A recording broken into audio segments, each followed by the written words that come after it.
Today we're going to do a guide on damage meshes and some of the methods used to create them for Star Trek Legacy. Again, we're using the Olympic. This one is the method that was used to create the damage mesh on this particular model is the simplest of all. If you look at the nacelle here, this is the damage mesh without its texture, and then this is the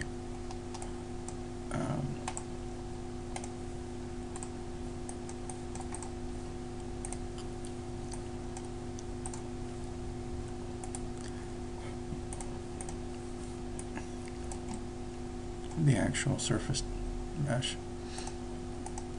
And you see the views don't change, but they actually are. The damage mesh in this case is a complete duplicate of the part. Basically, to create that, you select the original part and duplicate selection, and here's our duplicate.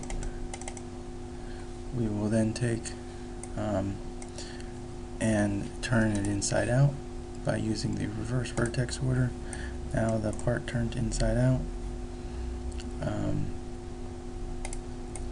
you'll see now it looks kind of funny if I got the back faces turned off. Basically, the part is inside out. You'll see there's that side, there's that side.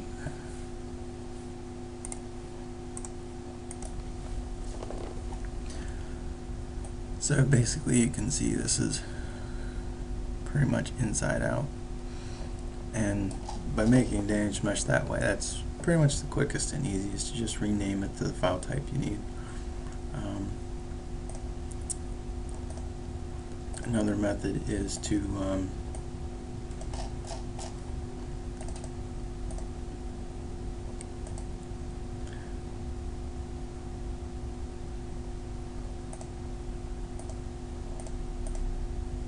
duplicate it, and basically what you need is the damage mesh to be inside the outer hull.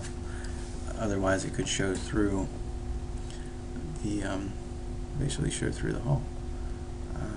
So in this case you could do things like scaling,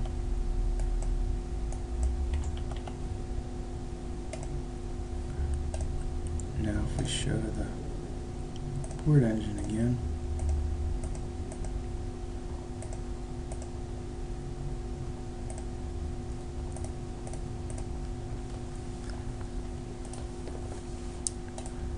see now it's a little bit bigger, makes it grow just a bit.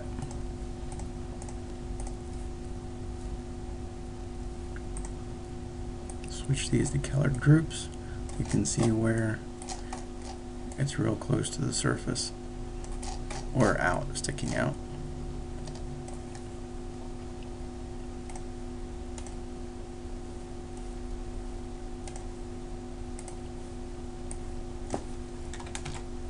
I like to hide the vertexes on the piece I don't want to modify, and just modify the vertexes on the piece I am working with, and just lets me move the part I want.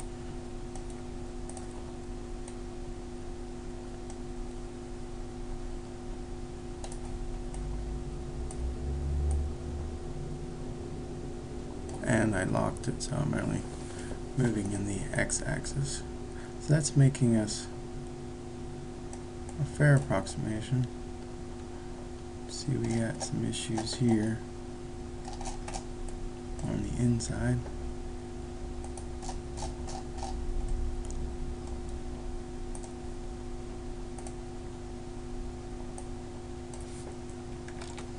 Get rid of some more vertexes. They're sort of in the way.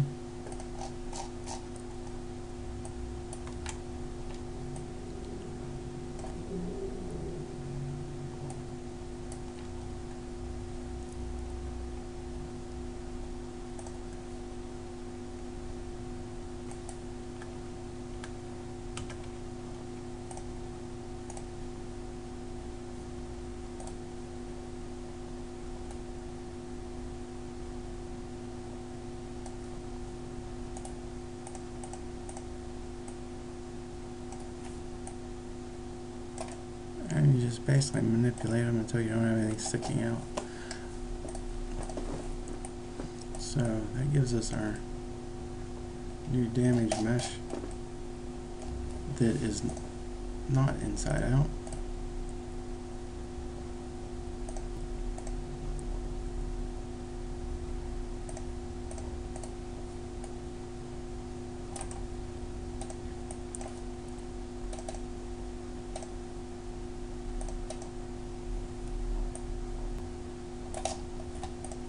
That just makes it a little less white out.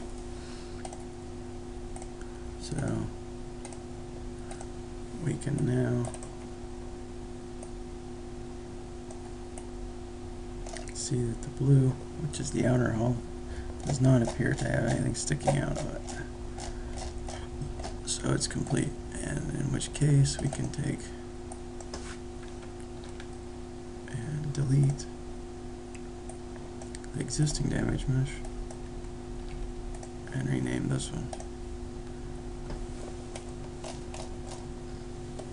Now that basically lets you create a damage mesh inside. That's the second method. Third method is to create a low poly damage mesh, basically by using simpler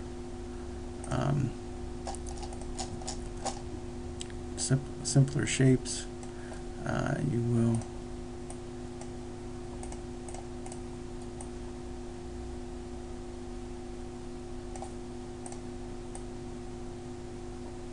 basically then end up creating the